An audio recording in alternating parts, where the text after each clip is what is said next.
All right, welcome to The Explainer. Today we're going to tackle, well, pretty much everything. We're breaking down the absolute core ideas of economics, the stuff that drives our entire world. We've taken a fantastic source and boiled it all down into one super quick explainer. So, you ready? Let's get into it. So, why does economics even exist? Well, it all starts with a super simple, superhuman problem. We all want stuff, right? Food, a place to live, maybe a TV that's just a little bit bigger than your cousin's. But here's the catch. There's just not enough of, well, anything to go around for everybody. And that fundamental problem has a name: scarcity. Seriously, this is it. This is the one single issue that the entire field of economics was invented to deal with. Think about it. If we had infinite pizza, infinite cars, infinite everything, we wouldn't need economics at all. The whole field would just, poof, disappear. Okay, let's dive into this first big idea. You can't have everything. And because of scarcity, because we can't have it all, we are forced to make choices.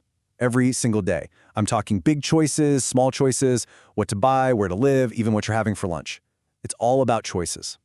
And here's the thing about those choices. Every single one has a kind of hidden price tag. It's called opportunity cost. By choosing to listen to this right now, you gave up doing something else. You know, the next best thing you could be doing. Maybe that was watching 5 minutes of cat videos. Well, the value of those lost cat videos, that, my friend, is your opportunity cost. All right, so we've got scarcity, which forces us to make choices. So what do? Well, humanity came up with an absolutely ingenious solution to get more of the stuff we want. And that solution? Markets. It starts with the simplest idea ever: trade. Let's say you're great at growing apples, and I'm great at growing bananas. Instead of us both trying to do everything poorly, we specialize. You grow apples, I grow bananas, we trade, and boom, we're both better off. We both get some variety. It is the classic win-win. But what makes any market? And I mean any, from your cousin selling Fortnite skins to Wall Street, what makes it all tick? It's one word: incentives. Think about it. If pizza is $1, you have a huge incentive to buy it. If that same pizza is $100, yeah, not so much. It's that simple. But that one idea, that one rule, really does explain almost everything. And this is where we get to that classic concept of supply and demand. It's like this constant dance, this push and pull between how much of something is available, that's the supply, and how much people actually want it, that's the demand. And that dance is what sets the price for, well, everything. Where those two forces meet, that's the sweet spot. That's the magic number where a deal gets made. Now, obviously, trying to trade, say, a goat for your Wi-Fi service, it's a little clumsy, right? So to make all this trading way, way easier, we invented money. That's all it is. It's just a tool. It's a medium of exchange, a unit of account, and a store of value. You could call it the economic lube that just keeps the whole engine running smoothly. Okay, so we've got these individual choices in trades happening millions of times a second. But how do we zoom out and size up the whole economy? How do we get the big picture? Well, that brings us to the big one: gross domestic product, or GDP. You hear about it all the time. Just think of it as the economy's annual report card. It's the total value of all the final goods and services produced in a country in 1 year. And that word final is super important. We count the finished car, not the tires and steel that went into it. So how do they even calculate that massive number? Well, it's actually broken down into this surprisingly simple formula.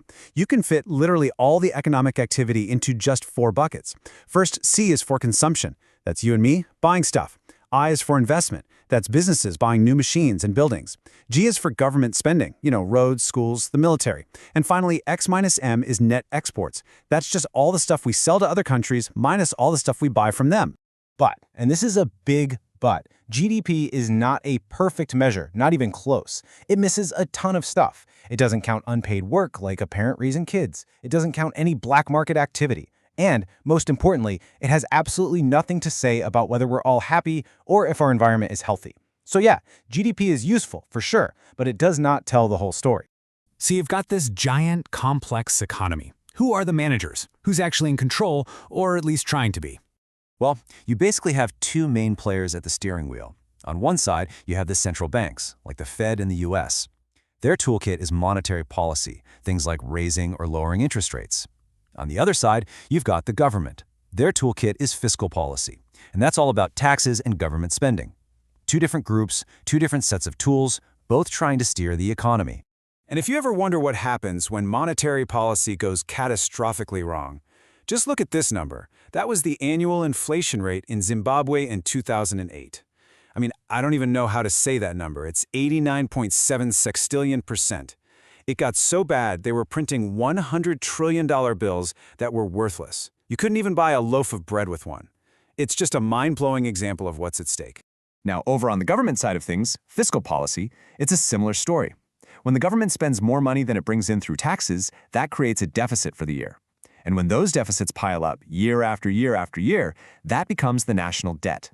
For the US, that number is now over a staggering $34 trillion. All right, let's pull the camera back one last time. We've talked about individuals and we've talked about countries. Now let's talk about the whole shebang, the giant global market that connects everything. You know that simple idea of trade we talked about with apples and bananas? It works for entire countries too. It's a concept called comparative advantage. It basically just means countries should do what they're least bad at. So, Brazil's really efficient at making coffee, and Canada's really efficient at growing corn. Instead of trying to do both, they specialize, they trade, and just like with the apples and bananas, everybody wins. And this global system has created these incredibly efficient, but also incredibly fragile global supply chains. I mean, just think about what happened when that one single ship got stuck in the Suez Canal. It cost the entire world economy something like $10 billion a day. That's a perfect and kind of scary example of just how interconnected and vulnerable the whole system really is. So let's recap the key takeaways here. At the end of the day, it's just a handful of big ideas. Scarcity is a real thing. Every choice has a cost. Incentives are what make the world go round. Money just makes trading easy. Governments have tools to tax and spend. And this whole global trade thing is super efficient, but also super fragile. If you get these few things, you can start to make sense of pretty much any economic headline you see. And really, it all boils down to these three simple but massive questions. What do we make? How do we make it? And who gets all this stuff we make? Every single economic system ever tried, whether it's capitalism or socialism or anything in between, is just a different attempt to answer those three questions. And so far, well, no one has gotten it perfectly right. Which leaves us with the biggest question of all. Can we?